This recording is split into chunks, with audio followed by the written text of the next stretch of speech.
तो गाइज ये है पार्ट टू। हम बात कर रहे थे लाल किताब के बारे में। तो ये है पेज नंबर 24। अगर आपने पेज नंबर 23 तक नहीं देखा है तो आप मेरी पहली वीडियो देख सकते हैं। तो हिंदी जानने वाले जो लोग उर्दू सीख रहे हैं वो इंटरनेट से उर्दू की किताब पढ़ सकते हैं। वे हिंदी की इस किताब को सामने रखकर उर्दू भाषा सीखने के काम को आसान बना सकते हैं। इस हिंदी लिप्यंतरण में पृष्ठ संख्या और पंक्ति संख्या बिल्कुल उसी तरह लिखी गई है जैसे कि मूल पंक्ति में थी। यही नहीं, हर एक पंक्ति में अक्षर भी उतने ही हैं जितने मूल ग्रंथ में थे। आज गुरु पूर्णिमा के बाद दिन मेरा और सभी लाल किताब प्रेमियों की तरह से इस महापुरुष को सत सर नमन व एस्ट्रो स्टूडेंट्स को इस ऐतिहासिक पूर्ण कार्य देने पर बधाई। नेक्स्ट बात करते हैं हम राजेंद्र भाटिया की।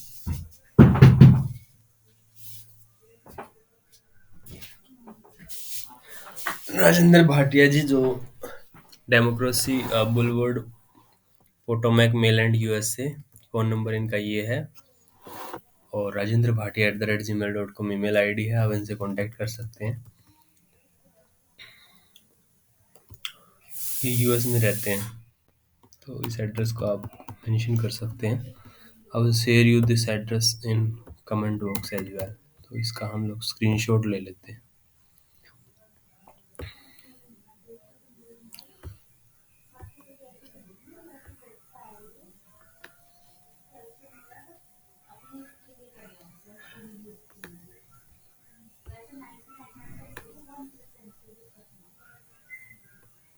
दोबारा लेना पड़ेगा। चलो वैसे आपको बाद में दे दूंगा ये एड्रेस में, ठीक है। तो पंडित रूपचंद जोशी जी का तीसरा ख्वाब। न जाने क्यों मैं जब भी लाल किताब के बारे में कुछ लिखने की हिमाकत करता हूँ तो मेरा शब्द साथ छोड़ने लगते हैं। अकल काम करना बंद कर देती। मेरी समझ में यह नहीं आता कि इस महाग्रंथ के किस पहलू पर कलम आजमाई करूं। इसकी सरलता का जिक्र करूं या इसकी शैली या इसके ऐतिहासिक पहलू की बात करूं, आध्यात्मिक पक्ष की, इसकी सुंदर शब्दावली की के बारे में कुछ लिखूं, इसके वो भी पहले के बारे में कुछ समझा नहीं जा सकता गए भी पहले के बारे में। अमूमन किसी भी ग्रंथ में कुछ सीमित खूबियाँ होती हैं, लेकिन इस महाग्रंथ का एक एक शब्द किसी बहुमूल्य रत्न के समान है, जिसकी एक एक पंक्ति एक पूरा ग्रंथ लिखा जा सकता है। उसके बारे में किसी साधारण मनुष्य की कमजोर कलम आखिर क्या कह सकती है। आखिरी में मेरे कवि हृदय से अन्यास ही महान लाल किताब की शान के यह शब्द निकल पड़ते हैं। इसे हमरा धड़कन ओ लहू के देखा है, सिमंत इसको तो किसी ने गुरु के देखा है। बाइस ए नाज है मेरे लिए फख्त ये ही कि इस किताब को मैंने भी छू के देखा है। वाह क्या लाइन है, बहुत जबरदस्त। पंडित रूपचंद जयसी जी का तीसरा ख्वाब। बुजुर्ग लोग कहते हैं कि लाल किताब का फरमान 1939 और लाल किताब का अरमान 1940 पढ़ने के बाद लोगों ने पंडित जी से शिकायत की कि एक तो ये दोनों पुस्तकें हद से ज़्यादा टेक्निकल होने की वजह से बड़ी मुश्किल में समझ में आती हैं। दूसरा, इनमें उपायों का जिक्र बहुत कम किया गया है। गलीबन तभी पंडित जी ने यह लाल किताब का तीसरा हिस्सा 1941 समाज को देने का निर्णय किया और इसी ग्रंथ के प्रकाशन के बाद लाल किताब ज्योतिष का परचम दुनिया में लहराना शुरू हुआ। लगभग 3 इंच चौड़ी और 7 इंच लंबी यह पुस्तक पंडित जी को इतनी प्रिय थी कि आप इसे इसके नन्हे आकार की वजह से बड़े प्यार से गुटखा कहा करते थे। और भी इसे सभी लोग गुटखे के नाम से जानते थे। पंजाब में कहीं-कहीं इसे छोटी किताब के नाम से भी याद किया जाता है। प्रस्तुत पुस्तक लाल किताब तीसरा हिस्सा 1941 को पंडित जी द्वारा लिखित पुस्तकों पांचों पुस्तकों में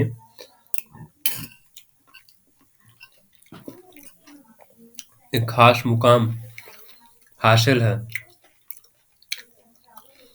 जहाँ फरमान और अरमान एक दूसरे के पूरक हैं तथा 1942 और 1952 के संस्करण थोड़े टेक्निकल स्वभाव के हैं। वही यह संस्करण अपने आप में इस तरह से मुकम्मिल है।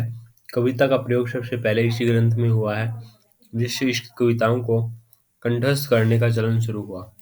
इसी चलन की वजह से लाल किताब का संदेश जन जन तक पहुंचा और इस विद्या को सर्वत्र प्रसिद्धि मिली। सादगी के लिहाज से यह पुस्तक बाकी चारों किताबों में सबसे अव्वल है।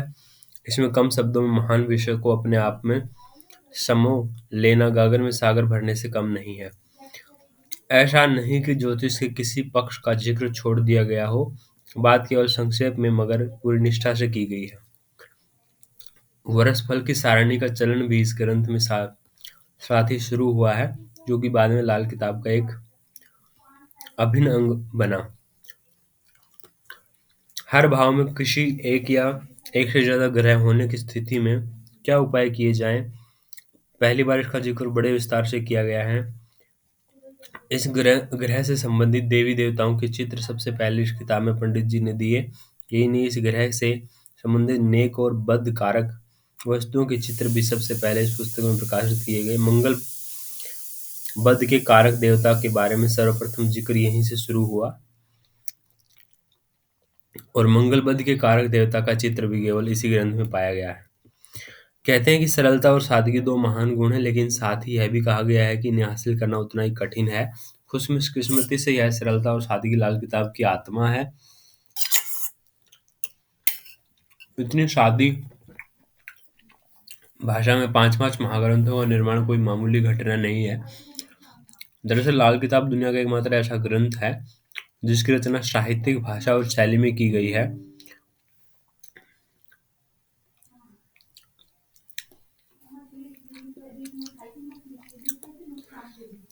इसमें एक एक लफ्ज का चुनाव पंडित जी ने बड़ी सावधानी और खूबसूरती से किया है। पूरे ग्रंथ में एक भी लफ्ज फालतू दिखाई नहीं पड़ता। मुहावरे, लोकोक्तियां और सुंदर सटीक उपमाओं का जो इस्तेमाल पंडित जी ने इस ग्रंथों में किया है वो बेजोड़ है। इन सब के बगैर शायद वो बात न बन पाती कि जो आज हमारे सामने है। वैसे तो बहुत से उदाहरण इस सिलसिले में दिए जा सकते हैं, लेकिन मैं यहाँ मुहावरे और उपमा के दो उदाहरण पेश करना चाहूंगा। सफा नंबर 252 में पंडित जी ने धन के निरंतर प्रवाह की बात करते हैं। अगर वे चाहते तो केवल यही कहकर काम चल जाता कि उस जातक के पास धन दौलत निरंतर आती रहेगी, लेकिन उनकी प्रबुद्ध साहित्यिक सोच देखे कि धन की निरंतरता बयां करने के लिए उन्होंने पंजाबी भाषा की एक प्रसिद्ध लोक लोकोक्ति आर ढांगा चलियां। पूरी लोकोक्ति इस प्रकार है: आर ढांगा पार ढांगा बीच टल्लम टलियां आण कुंजा देन बच्चे नदी ननवा चलियां को प्रयोग किया। इस लोकोक्ति में चलते हुए रहट का जिक्र है, जो कि कुएं के से निरंतर पानी निकाल निकाल कर खेतों को देता है। यह निरंतरता की एक अद्वितीय उदाहरण है। इसी तरह ही बृहस्पति खाना नंबर 10 सफा नंबर 50 के मंदे असर के बारे में पंडित जी लिखते हैं। उसकी जिंदगी में बच्चे ने ख्वाब में महल देखे, मगर जागने ऊपर उसी टूटी हुई चारपाई और तवेला खरा में लेटा पाया। फारसी भाषा में तवेला खरा का अर्थ गधों का अस्तबल होता है। यह उपमा के सुंदर इस्तेमाल की एक खूबसूरत मिसाल है कि कहाँ तो महल और कहाँ तवेला खरा। हालांकि महल की जगह टूटी हुई चारपाई भी पूरी कहानी का बयां कर देती है, लेकिन तवेला खरा के इस्तेमाल से इस पूरे उदाहरण को एक बिल्कुल नया और सटीक रूप दे दिया गया। इसके अलावा भी अनेक उदाहरण इस किताब में मौजूद हैं, जो कि पंडित जी के प्रौढ़ और परिपक्व साहित्यिक सोच की तरफ इशारा करते हैं, जहां धर्मनिरपेक्षता की चाशनी से सराबोर वसुधैव वसुधैव कुटुम्बकम का पवित्र संदेश इस महाग्रंथ की आत्मा है। वही दीन दुखियों की मदद और जीवों पर दया भाव रखना इस ग्रंथ की मूल दशाओं में शिक्षाओं में से एक है। पूर्वजन्मों के संचित कर्मों के सिद्धांत से भी ऊपर उठकर पंडित जी ने आज के संदर्भ में उन गलतियों को दोबारा न दोहराने की शिक्षा दी है, जो कि मानव मात्र के लिए दुख और मुसीबत का कारण बन सकती हैं। इस संदर्भ में पितृ ऋण का चैप्टर अति महत्वपूर्ण हो जाता है। यहाँ जहाँ से बताया गया है कि कुत्तों को मारने या शैतानी जीव हत्या और मित्रों भाइयों को धोखा, स्त्री पर अत्याचार, भ्रूण हत्या, असत्य कहना, चरित्रहीनता, धोखाधड़ी, श्राप या बद्दुआओं की वजह से इंसान पर किसी न किसी प्रकार का ऋण चढ़ जाता है, जिसके परिणाम अक्सर बहुत भयंकर हुआ करते हैं। गौर से देखने वाली बात यह है कि इस चैप्टर केवल ऋणों का जिक्र मात्र नहीं, बल्कि इसके जरिए एक ऐसा संदेश दिया गया है जिस पर अमल करके इन बुराइयों से बचकर कोई भी मनुष्य अपने जीवन के गुणात्मक परिवर्तन ला सकता है।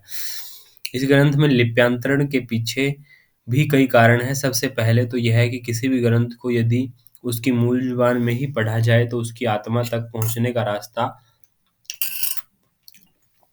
आसान हो जाता है। दूसरा सबसे बड़ा कारण यह है कि इस ग्रंथ में जो उर्दू, फारसी, पंजाबी के शब्द, मुहावरे, लोकोक्तियाँ इस्तेमाल हुई हैं, उनमें से अधिकतर का टूटा-फूटा सरलार्थ तो शायद किया जा सके, मगर उन्हें अनुवाद करने से अर्थ का अनर्थ हो जाने की संभावना बहुत ज़्यादा बढ़ जाती है। पूर्व में लाल किताब के कुछ संस्करणों को तथाकथित अनुवादों से जो अपूरणीय क्षति हुई, उससे कौन परिचित नहीं। उदाहरण के लिए इस संस्करण में एक जगह एक पंजाबी के प्रसिद्ध लोकप्रति है, आर ढांगा पार ढांगा बिच टलम टलियां, आण कुंजा देण बच्चे नंदी ननवा चलियां। क्या इसका अनुवाद किया जा सकता है? जी नहीं, सिर्फ सरलार्थ करने की कोशिश की जा सकती है। इस पुस्तक में शब्द सुथरा व सुथरे शाह का कई जगह प्रयोग किया गया है। सुथरा वास्तव में एक जनजाति का नाम है और इन्हें सुथरा क्यों कहा जाता था, अगर इसका उल्लेख करने बैठे तो बहुत लंबी चौड़ी व्याख्या की जरूरत पड़ती है। अतः लिप्यांतरण का मार्ग ही सर्वोत्तम प्रतीति है। ये कोई एकमात्र उदाहरण नहीं है, ऐसे बहुत सारे उदाहरण इस ग्रंथ में आपको मिलेंगे।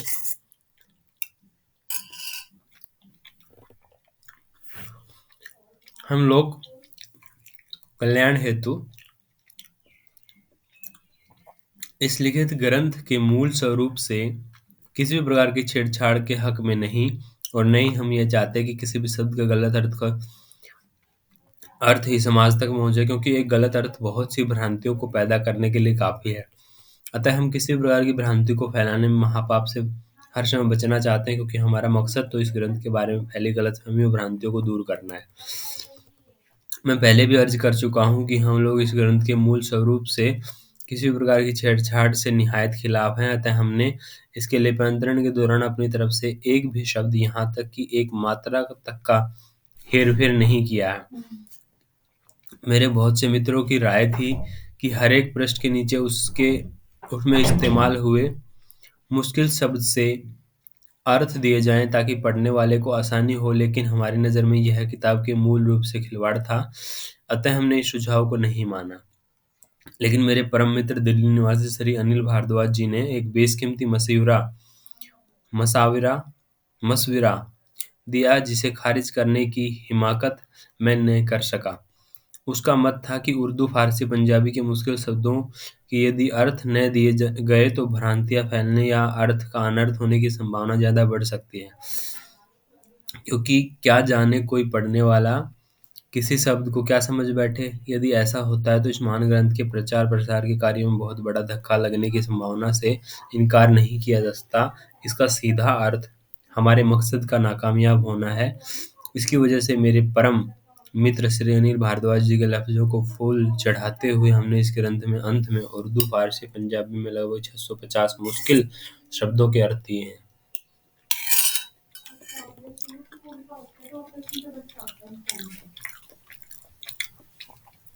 अतः ग्रंथ का यह हिस्सा सप्रेम और सादर से मैं उन्हें समर्पित करता हूँ। कुछ अहमक लोग अक्सर पंडित जी की भाषा पढ़ना, पंचुएशन और सावलिया निशान लगाने की हिमाकत करते हैं तथा उनके लिखे ग्रंथों की भाषा को एलियन तथा शैली को इल पंक्चुएटेड कहते हैं। हालांकि इस ग्रंथ में बार बार कहा गया है दुनियावी हिसाब किताब है, कोई दावा ए खुदाई नहीं। इसलिए मैं कोई दावा नहीं करूंगा, मगर उन सब लोगों को बड़े अदब और खलूस से यह संदेश पहुंचाना चाहूंगा कि पंडित जी की भाषा और शैली पर उंगली उठाने वाले महानुभाव अगर उर्दू जुबान से वाकिफ होते तो शायद ऐसी बेहुदा बातें ना करते, क्योंकि ऐसी उम्दा पंक्चुएशन और लफ्जों का सटीक चुनाव शायद ही किसी पुस्तक में देखने को मिलेगा। धोखा झूठा, झूठ झूठा, आस्थान उपायों, शुभाओं, स्थापन नु धी दोहता देहती, व्यापार व्यापारी, डेला और स्ट्राप आदि शब्द जिन्हें कुछ अनाड़ी लोग आम बोलचाल और अपभ्रंश शब्द समझने की अक्सर भूल कर बैठते हैं, दरअसल शब्द फारसी भाषा के प्रमाणिक साहित्य शब्द हैं जो पंडित जी ने उच्च दर्जे के भाषा ज्ञान को दर्शाते हैं। अब रही पंजाबी भाषा के शब्दों, मुहावरों, लोकोक्तियों की बात, तो किसी भी लेखक की कलम ने तो आज तक आचलिका से गाफिल रही है और न ही शायद आगे कभी रहेगी। त्याग और बलिदान हमारे देश की परंपरा है। भारतीय मूल्यों में इतना ऊंचा दर्जा हासिल है। हमारे पंडित जी भी इसी त्याग और बलिदान की साक्षात मूर्ति हैं। ज्योतिष के पांच पांच महाग्रंथों रचने के बाद उनके अंदर कभी प्रसिद्धि या नाम पाने की कोई झलक दिखाई नहीं दी। यहाँ तक कि इन ग्रंथों पर बतौर रचयिता अपना नाम तक देने से उन्हें गुरेज रहा, और नाम दिया भी तो अपने चचेरे भाई पंडित गिरधारी लाल शर्मा का, जिनका कि गालिबन इल्म ज्योतिष से कोई लेना देना भी नहीं था।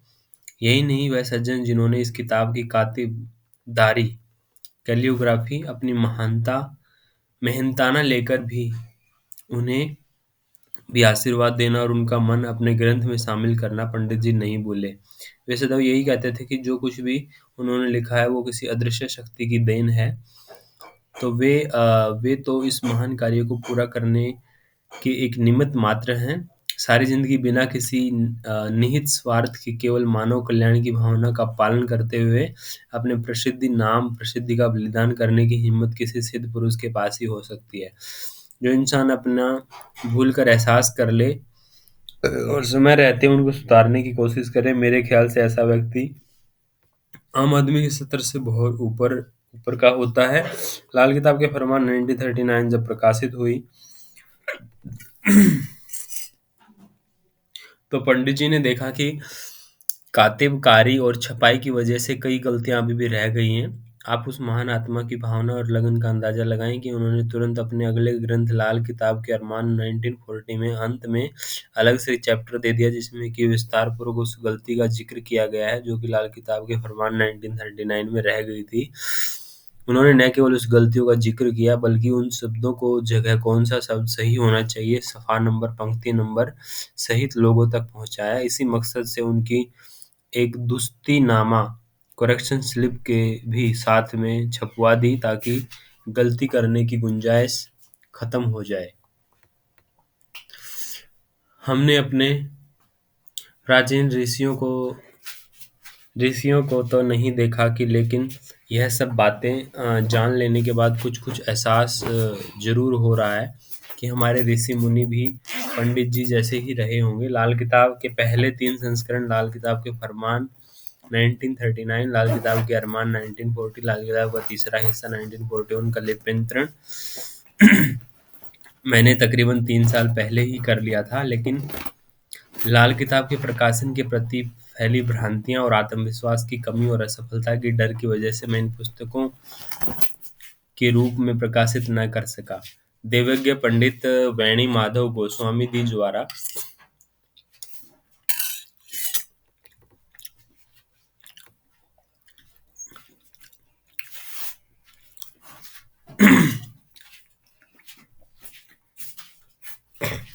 लाल किताब के पहले 2 लिप्यंतरित संस्करण प्रकाशित होने के बाद उन्होंने लाल किताब तीसरा हिस्सा 1941 के प्रकाशन के लिए मुझे प्रोत्साहित किया। हालांकि वह खुद भी इसका लिप्यंतरण कर चुके थे। यह पुस्तक लगभग पूरी तरह से प्रकाशन के लिए तैयार भी थी, लेकिन उनकी हार्दिक इच्छा थी कि पुस्तक का प्रकाशन कार्य मेरे द्वारा ही संपन्न हो। सिर्फ यही नहीं, उन्होंने मुझे इस पुनीत कार्य के लिए हर प्रकार की सहायता का आश्वासन भी दिया। समय समय पर उनकी बहुमूल्य राय बतौर आशीर्वाद भी मुझे मिलती रही, जिसके लिए मैं सदैव उनका ऋणी रहूंगा। वैसे तो मेरे बहुत से साथी इस महान ग्रंथ में लिप्यंतरण करने में मेरे प्रेरणा के स्रोत रहे हैं, लेकिन इसका मुख्य श्रेय केवल 2 व्यक्तियों को ही जाता है। एक मेरे बड़े भाई एस्ट्रो स्टूडेंट्स और दूसरा एस्ट्रो स्टूडेंट, जैसे बड़े भाई और दूसरा एस्ट्रो स्टूडेंट के संयोजक श्री निर्मल कुमार भारद्वाज जी द्वारा, दूसरे मेरे छोटे बेटे ची राहुल प्रभाकर। इन दोनों आत्माओं की लगन और अथक मेहनत का नतीजा है कि आज यह ग्रंथ संभवतः शुद्धतम रूप में आपके मुबारिक हाथों में पहुंचा है, जहां राहुल ने बड़े जी जान से इस उर्दू से हिंदी में लिप्यंतरित करने में मेरी सहायता की तथा बाद में इसको कंप्यूटर पर कड़ी मेहनत से टाइप किया। वहीं आदरणीय निर्मल जी ने दिन रात करके इसकी प्रूफ रीडिंग की, वह भी एक बार नहीं कई बार। यदि निर्मल जी का साथ न मिला होता तो शायद इस ग्रंथ में बहुत सी गलतियां रह गई होती। मैं हर बार अपनी तरफ से इसे शुद्धतम रूप से तैयार करता था लेकिन निर्मल जी की कुशाग्र बुद्धि और पैनी नज़र हर बार कोई न कोई गलती ढूँढ ही लेती थी। यदि संयोगवश कोई गलती रह भी जाती तो उसे राहुल ढूँढ लेता, क्योंकि निर्मल कुमार भारद्वाज जी एस्ट्रो स्टूडेंट ग्रुप के प्रमुख थे। अतः उनकी अनुमति के बिना इस ग्रंथ को प्रकाशन के लिए प्रेस में देने मेरे लिए मुमकिन नहीं था। अतः जब वे संतुष्ट हुए, तभी मैंने ग्रंथ को प्रकाशित करवाने की हिम्मत की। मेरी भूमिका तो मात्र एक नॉन प्लेइंग कैप्टन की रही है, वरना सारा काम तो इन दोनों द्वारा ही संपन्न हुआ है। अतः सारा श्रेय इनको दोनों को जाता है। इस किताब के बारे में फैली भ्रांति और किंवदंतियों को दूर करना हमारा मकसद रहा है। इसमें हम कितने सफल रहे, इसका फैसला तो वक्त ही करेगा, लेकिन लाल किताब को एक सपूत का जिक्र मैं खास तौर पर करना चाहूँगा, जो लगभग 37-38 साल से भारत भूमि से दूर संयुक्त राज्य अमेरिका में रहते हुए इस मकसद को पूरा करने के लिए जी जान से लगे हुए हैं। आज अगर इस महान ग्रंथ के बारे में फैली भ्रांतियां कुछ कम हुई हैं, तो केवल इस पुण्य आत्मा की वजह से। मेरी मुराद श्री राजेंद्र भाटिया जी से है। मूल रूप से अम्बाला छावनी निवासी श्री भाटिया जी के पूरे परिवार ने लाल किताब के प्रचार प्रसार को सराहनीय कार्य किया और बेमिसाल है। उत्तर भारत के लाल किताब अनुयायियों के पास ग्रंथों की प्रतिलिपियां इन्हीं के परिवार से आई। अगर आज लाल किताब के रचयिता के तौर पर पंडित रूपचंद जोशी जी का नाम लोग जानते हैं, तो वे सिर्फ राजेंद्र भाटिया की बदौलत, वरना आज भी लोग इस पवित्र ग्रंथ को अरब देशों से आया हुआ सूरज के सारथी द्वारा लिखा हुआ ही समझ रहे होते। लाल किताब द 1939 और 1940 के संस्करण मुझे भी श्री राजेंद्र भाटिया के अनुज श्री अशोक कुमार भाटिया के मुबारक हाथों से ही प्राप्त हुए। यहाँ मैं एक बात खास तौर पर लिखना चाहूँगा कि पंडित रूपचंद जोशी की दुर्लभ तस्वीरों में से एक तस्वीर जो इंटरनेट पर कई जगह उपलब्ध है तथा पंडित वेणी माधव द्विज द्वारा लिप्यंतरित लाल किताब के पहले 2 संस्करणों में भी सम्मिलित है, को अपने कैमरे से खींचने का शर्फ भी श्री अशोक कुमार भाटिया जी को हासिल हुआ। उल्लेखनीय है कि यह तस्वीर खींचने का अनुरोध स्वयं पंडित जी ने किया। पंडित जी के साथ भाटिया परिवार की घनिष्ठता का सबूत इस पुस्तक में राजेंद्र भाटिया द्वारा लिखी गई भूमिका है। जिस तरह भाटिया जी को यह नाज है कि उन्हें और उनके परिवार को पंडित रूपचंद जोशी जी का आशीर्वाद प्राप्त है, बिल्कुल उसी तरह मेरे लिए भी है बाईस एक गर्व है कि मुझे भी श्री राजेंद्र भाटिया जी का स्नेह प्राप्त हुआ और मैं लोगों को बड़े गर्व से बताता हूँ कि मैं उन्हें जानता हूँ। यहाँ मैं एक अन्य महान आत्मा का जिक्र और धन्यवाद करना अपना फर्ज अजीम समझता हूँ, जिनके जिक्र के बगैर शायद यह सब कवायद अधूरी रहती। वह है मेरे बड़े भाई लाल किताब महान ग्रंथ के सच्चे अनुयायियों के अगुआ पंडित प्रदीप कुमार शर्मा जी। लाल किताब के आध्यात्मिक पहलू में हमें अगर किसी ने रूबरू कराया तो वह है पंडित प्रदीप कुमार शर्मा। लाल किताब के आध्यात्मिक पहलू को जानने के बाद तो मानो हमारी आंखों से जहालत के कई चश्मे उतर गए और सोच के नुक्ताए नज़र से गालिबन हमारा पुनर्जन्म हुआ, वरना हम आज तक अंधेरे में भटक रहे होते। ज्योतिष को वेद की आंख क्यों कर कहा जाता है, यह बात हमें लाल किताब के एक आध्यात्मिक ग्रंथ की तरह मनन करते हुए ज्ञात हुई।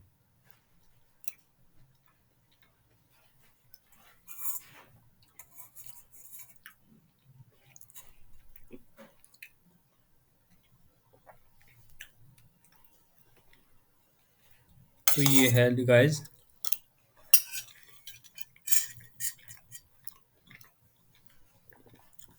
आगे हम पढ़ेंगे अभी थोड़ी देर में। अब कुछ समय के लिए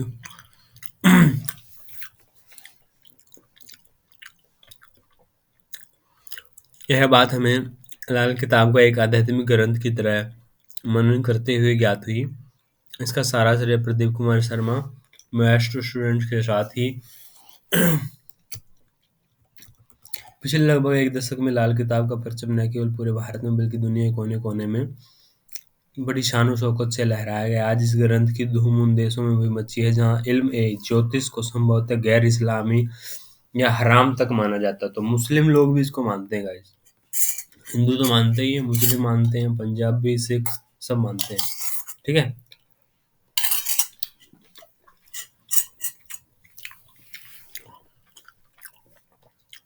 आगे करते हैं।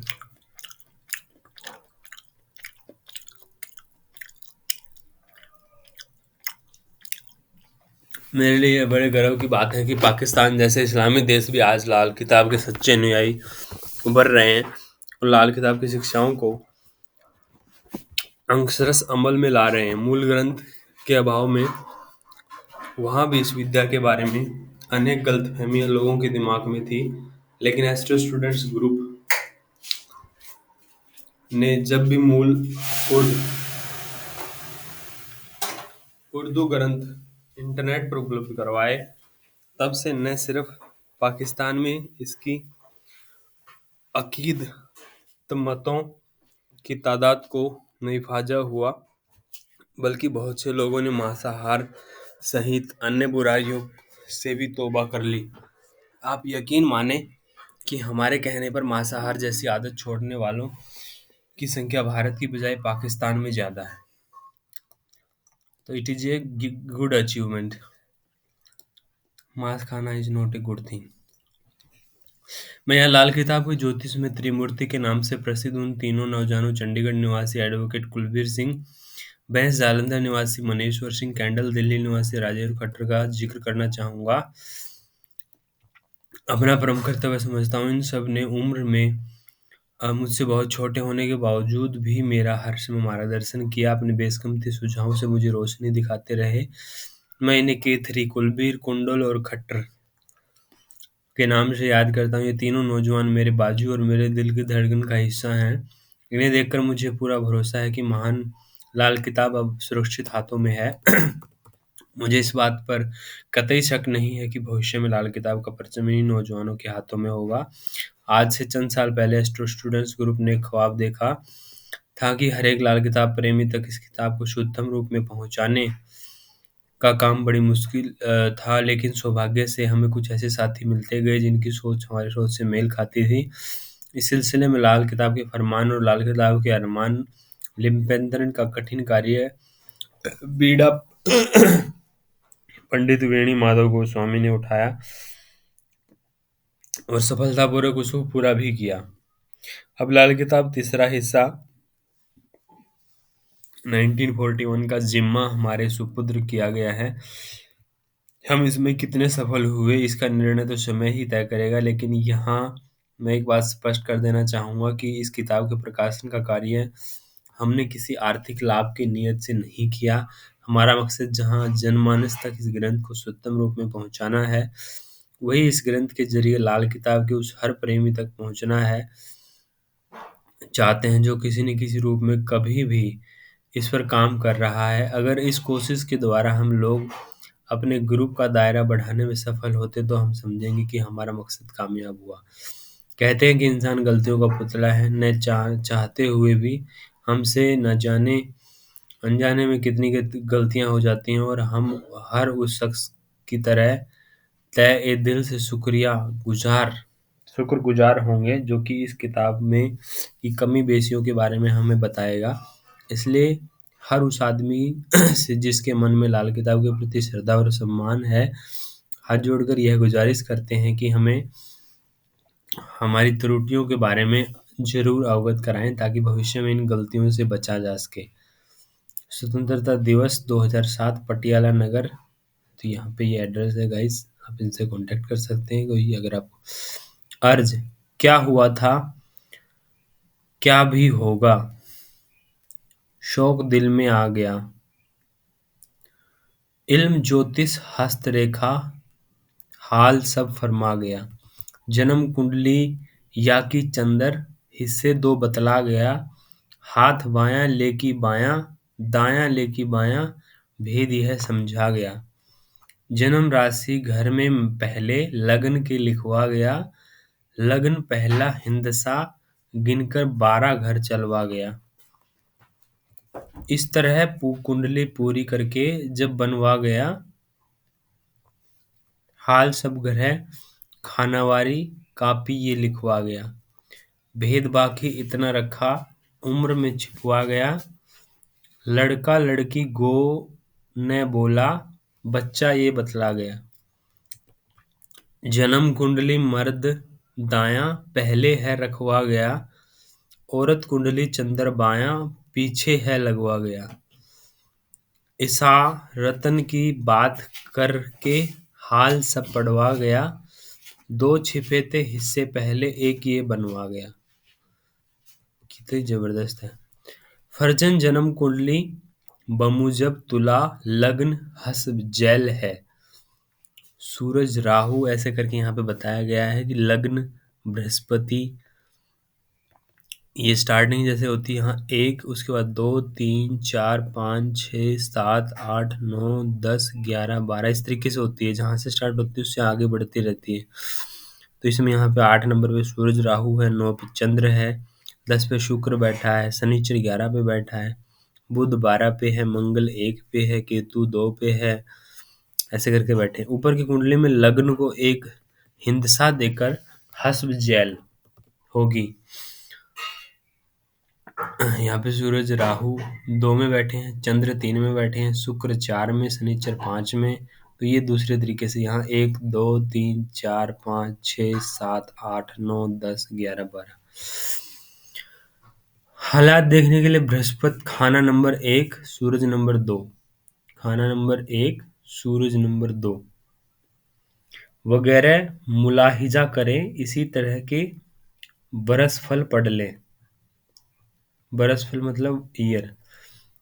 हर ग्रह के खाना वार असर के सुरों में जो चीज़ें लिखी हैं, जब वे पैदा होंगी इस खाना नंबर में दिया हुआ असर शुरू होगा।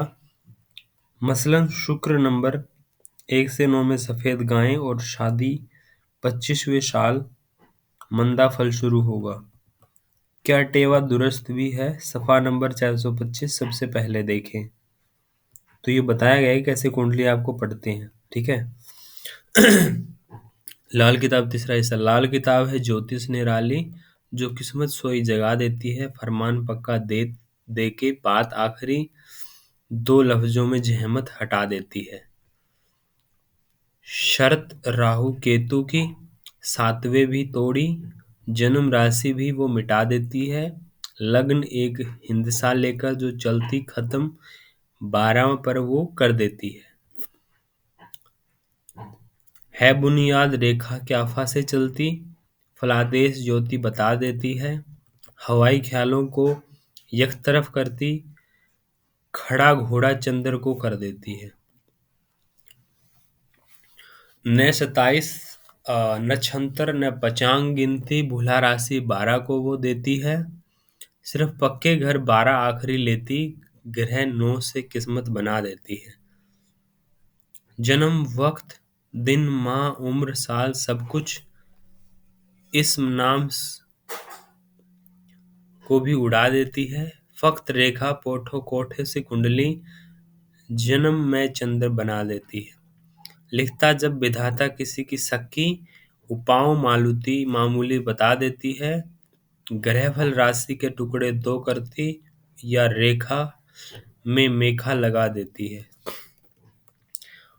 जो भी समझने की कोशिश कर रहे हैं गाइस क्या है। हुक्म विधाता जन्म मिले तो लेख ज्योतिष बतलाता है।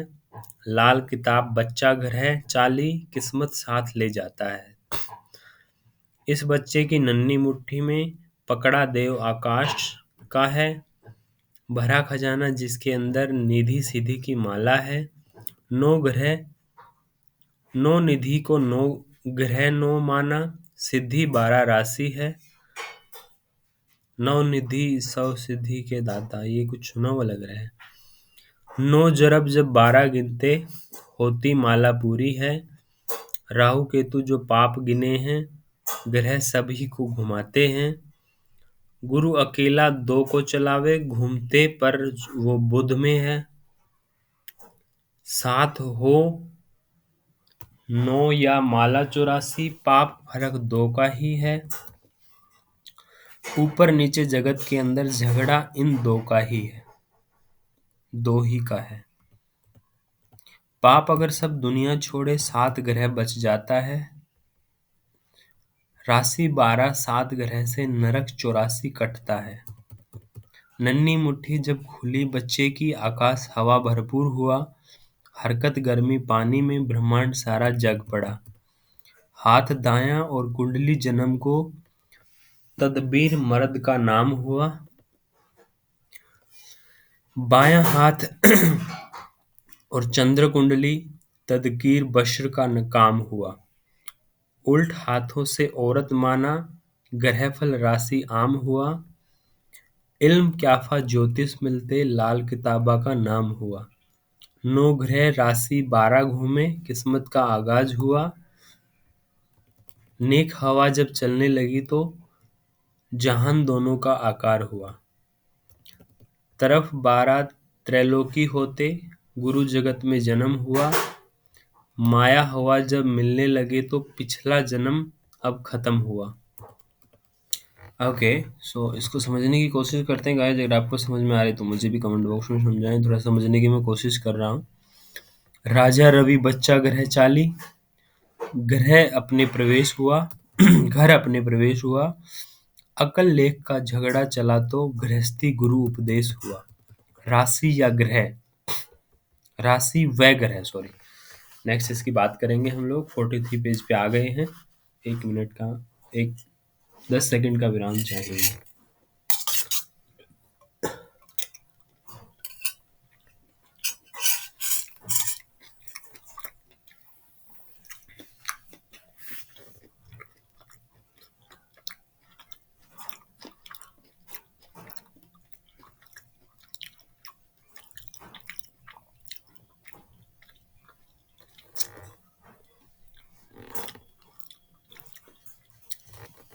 आज कोशिश करते 50 पेज तक हो जाए।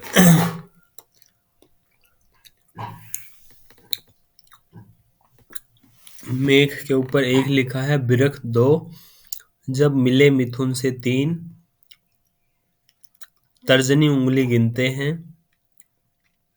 करक 4 सिंह 5 कन्या 6 राशि अनामिका उंगली गिनते हैं, उंगली लेते हैं, तुला 7 वृश्चिक 8 धन 9 तीनों की छोटी कनिष्का होती है। तो ये उंगली पे गिनने बताया गया। मकर 10 कुंभ 11 मीन 12 इकट्ठी मध्यमा उंगली बनती है। मेघ 1 वृश्चिक 8 मंगल मालिक मंगल, तुला 7 वृष 2 शुक्र की है, कन्या 6 मिथुन 6 मिथुन 3 का बुध है मालिक, कुंभ 11 मकर 10 2 शनि की है, गुरु मालिक है धन 9 मीन 12 का, करक 4 चंद्र की होती है, सिंह 5 अकेला दुनिया गर्जे राशि जो सूरज की है, केतु बैठता कन्या 6 में तो राहु निवासी मीन 12 का है, पाप चढ़ा आसमान 12 के ऊपर, जड़ जिसकी पाताल 6 में है। तो बड़े ही सूत्र में चीज़ों को लिखा गया है गाइस। इसको समझने में टाइम लगेगा और मैं इसको पढ़ के आपको समझाने की कोशिश भी करूँगा कि what is actually saying in the Lal Kitab. तो बहुत ही रहस्यमयी बातें हैं, बहुत ही रहस्यमयी सूत्र हैं। तो इसको समझने के लिए थोड़ा देखो, मैं इसको क्यों समझना चाह रहा हूँ कि आजकल बहुत सारे ढोंग पाखंड हैं मार्केट में, तो उनसे हम लोग बचें और जो ढंग की नॉलेज है उसको लें, राइट। मैं भी अगर ये नॉलेज लेता हूँ तो सबको मतलब नॉलेज मेरी तरफ से फ्री रहेगी, डिस्ट्रीब्यूशन ऑफ नॉलेज फ्री रहेगा मेरी तरफ से। मैंने चार्जिंग लगा लिया अपना। तो ये था सिद्ध 12 ब्रह्मा बृहस्पति 9 निधि मो शुक्र माई चंद्र आकाश बुध राई राहु घटे न तिल केतु बढ़े मच्छ शनिचर भाई मंगल प्रकाश सूरज। तो ये समानार्थी कैसा लग रहा है ना। गुरु रवि और मंगल तीनों नर ग्रह भी कहलाते हैं। शनि राहु और केतु तीनों पापी ग्रह बन जाते हैं। ओके। शुक्र लक्ष्मी चंद्रमाता दोनों क्षत्रिय होते हैं। बुध अकेला चक्कर सभी का जिसमें सब ये घूमते हैं। नेकी बंदी 2 मंगल भाई शहद जहर 2 मिलते हैं। बद लालच गर मारे दुनिया नेक दान को गिनते हैं। ओके। पक्का घर नंबर 1। घर पहला है तख्त हजारी, ग्रहफल राजा कुंडली का। ज्योतिष में इसे लगन भी कहते, झगड़ा मनुष्य है माया का। ओके। पूरब तरफ पक्का घर सूरज, पर उपकार चवन्नी का। वजूद मकान रूह नमक भी, गिनते जमाना हाल कमाई का। चार दीवारी ते के गोसे, सींग मवेशी खड़े हो जो कि। राजता ताल्लुक रंग को हो गुड़ के, रस्म पुरानी साज सफर के। झिल्ली जैर जो पैदा होंगे, नाम हैसियत दुनिया लेंगे। पहला घर सारा तख्त गिना तो, सातवां टिकने की धरती हो। सातवां ही घर अगर खाली होवे, उल्टा तख्त वो 24 हो। साल 24 को जितने आगे, दुश्मन ग्रह उस आता हो। टक्कर ऐसी उस ग्रह होगी, आगे ना वो चलता हो। लग्न अगर खुद खाली होवे, किस्मत साथ न आई हो। किस्मत उसकी सातवें बैठी, या घर 10वें वे हो। मुट्ठी के घर चारों खाली, 5 11 3 9वें हो। ये घर भी खाली होवे, 8 12 2 6वें हो। घर 12 ही घूम के देखे, उच्च कायम या घर का हो जो। किस्मत का वो मालिक होगा, बैठा तख्त पर इसके हो। घर पहला जब राज हुकूमत, 7 वजीरी होता है। हर 2 से कोई दुश्मन होवे, 7 फकीरी होता है। ऊंच नीच घर के जो गिने हैं, वो नहीं इन घरों लड़ते हैं। बाकी सब झगड़ा करते, उम्र से भी वो मरते हैं। तख्त पे बैठा नर ग्रह राजा, दूसरों से वो स्त्री है। 7वें इसकी औरत बैठी, बुध शुक्र 2 बैठती है। ज्यादा एक से घर पहले में, नर ग्रह स्त्री होती है। 2 से ज्यादा घर 7वें में, स्त्री ग्रह नर होती है। गिनती मगर हो राजा अलहदा, राय कमेटी होती है। जाहिरा बेशक 3 हो बैठे, गिनती 4 की होती है। अकेला पहले बहुत हो 7वें, ग्रहफल राशि होती है। उलट अगर हो टेवे बैठे, जड़ 7वें की कटती है। गुरु शनि और मंगल टेवे, कहीं भी इसके बैठे हों, फल वैसे ही घर पहले के उस टेवे में होते हों। बहुत जबरदस्त नॉलेज है गाइस, समझने में भी टाइम लगेगा। घर पक्का दूजा गुरु, ब्रह्मा गाय स्थान है। मिलता जहां पर इकट्ठा, माना ओ जर ससुराल है। ज्ञान समंदर घर 9वें का, या फल उम्र की हो पहली का। सफेद झंडा कोहसार पे झूले, उम्र बुढ़ापा घर 2 का। तरफ शुमाली मगरिब है तो, अर्क हवा मिट्टी का है। घर 8वां और 6वां मिले, दरवाजा ये 2 का ही है। गृहस्त्रु पापी सभी, हृदय सफा सब कलेश। मौत पाताल के देखन कारण, गुरु सुने उपदेश। घर चलकर जो आवे दूजे, ग्रह किस्मत बन जाता है। घर 10वां घर खाली होवे, सोया हुआ कहलाता है। कमाई किस्मत बचत और जाति, स्त्री धन भी गिनते हैं। माता भुआ और फूफी मासी, जगह तिलक की लेते हैं।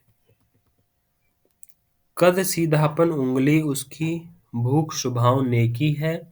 जायका में वो खट मीठा तो, मोह माया भी होती है। गैस रतूबत साख दबाकर, दरख्त भी पैदा होता है। पक्का घर नंबर 2, सिफात इकट्ठी राज, रयत बैल पे साधु चढ़ता है। ओके, ये हाउस नंबर 2 की बात चल रही है। घर दूजा मैदान है 8 का, बैठक राहु केतु है, सर पांव के दोनों मालिक हैं, माथा कुर्रा हवाई है, पीपल पीतल मिट्टी पीली, केसर पीला रंग भी है, असर सभी का इस घर आकर, मंदे का भी उमंदा है, ग्रह मुस्तरका बुरा नहीं करते, बंद मुट्ठी के खाने में, फल दो 11 अपने अपना, धर्म मंदिर गुरुद्वारे में, स्त्री ग्रह जब शनि को मिलकर बैठे दो या कहीं भी हों, ग्रह दृष्टि से जो कोई देखे आल औलाद से मरते हों, पाप की बैठक घर है गुरु के, गृहस्थ शुक्र बन जाता है, किस्मत सबकी माथे पे चलती, केतु गुरु बुध मिलता है, चंद्र मंगल बद शनि बैठे मौत जन्म दो मिलता है, 8 ग्रह इस घर में आते जुदा रवि पर रहता है, केतु गुरु करे मस्तक लंबा, करम धर्म दया बढ़ता है, बुध कलम जब लिखे विधवा विधाता माथा खुला हो जाता है। ये पक्का घर नंबर 2 के बारे में आगे की बात है। दुनिया की किस्मत है आकाश बुध में, फर्क लंबा चौड़ा गुरु केतु है, गुरु लंबा गिनते तो केतु है चौड़ा, मिले दोनों बैठे गुरु दाता है, गुरु शुक्र उस टेवे में जैसे कहीं भी उसके बैठे हों, फल वैसे ही घर दूजे के उस टेवे में होते हों। पक्का घर नंबर 3, हाउस नंबर 3 की बात हो रही है। घर तीजा है पक्का मंगल, धन दौलत के जाने का, ख्वैस ओ अकारिब भाई अपना या चोरी अय्यारी का, असर नजर और जंग ओ अजदल सब महल भी उनके लेते हैं, बढ़न बढ़ाना फर्ज मसंबी इंसाफ मीठा भी गिनते हैं, उठती जवानी या खून जिगर का, दरख्त आकाश भी है। बहुत ही सूत्रों में लिखी हुई किताब है गाइस, तो थोड़ा समझने में टाइम लगेगा, मैं समझाऊंगा बट आपको।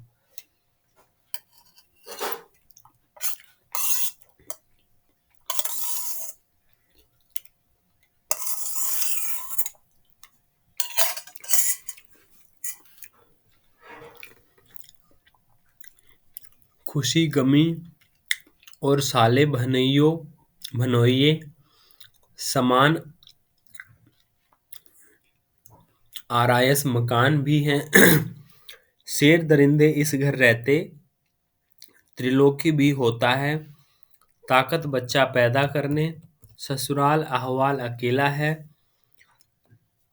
इस घर का जो रंग है खूनी, असर होता भी खूनी है, ग्रह जो उस घर बंदी पे होवे, कहलाता वो कष्टी है, स्त्री ग्रह जब ताजे आवे, औरत भी वहाँ मर्द कहलावे, शुक्र बैल और चंद्र साधु, मर्द बढ़ेंगे बढ़ेगी आयु, मंगल बद मांगलिक न होगा, शिवाजी होई के दया करेगा, स्त्रियां की भी पूजा होगी, 3 काल वहाँ उन्नति होगी, होगी तो कुल उमंदा होगी, गर न होगी चोरी न होगी। पक्का घर नंबर 3, बुध शनि और मंगल टेवे कहीं भी इसके बैठे हों, फल वैसे ही घर तीजे के उस टेवे में होते हों।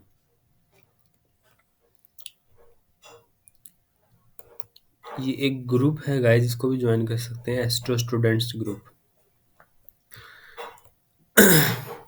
पक्का घर नंबर 4, घर चौथे पेट माता चंद्र, ठंडी रोशनी माना है, चारों तरफ का पानी दुनिया, दूध समंदर दरिया है, दिल सफर माता, धरती घोड़ा तरफ, शुमाली मुशरिक है, चरिंदे चावल दूध पिलाते, बाजाजी मुर्गे आबी है, धन दौलत या वक्त जवानी, रंग गिना है चांदी का, अनबिद मोती घर माता का, रस होता है शांति का। झुकाओ तबीयत फर्श मकाना, ताल्लुक गिनते हैं मर्दों का, चक्र शंख सिफद हो पोरी, निशान भी लेते हैं जो का। राहु केतु घर चौथे में, पाप से हरदम डरते हैं, तारे खवाने तारे मर्जी, कसम पाप की करते हैं। ग्रह चौथे के रात को जागे, या जागे वो मुसीबत में, मदद कोई न हो जब करता, आ तारे वो बुढ़ापे में। एक अकेला ग्रह खवा कोई, घर चौथे जब बैठा हो, फल बुरा न हो कभी देव, खवा चंद्र का दुश्मन हो। घर चौथा जब खुद हो खाली, आखिर उम्र तक उन्नत हो। हाउस नंबर 4 की बात हो रही है। चंद्र का फल घर ही देखें देवें, खवा चंद्र खुद नष्टी हो। घर चौथे में ग्रह जो आवे, तासीर चंद्र वो होता है। अस्त्र मगर उस घर में जावे, शनि जहाँ की बैठा है। गुरु रवि और चंद्र टेवे, कहीं भी इसके बैठे हों। फल वैसे ही घर चौथे के उस टेवे में होते हैं। ये घर नंबर 5 के बारे में हम लोग कल पढ़ेंगे गाइज। हम लोग हैं पेज नंबर 55 पे। तो आज के लिए थैंक यू सो मच। जय हिंद, जय भारत, जय लाल किताब।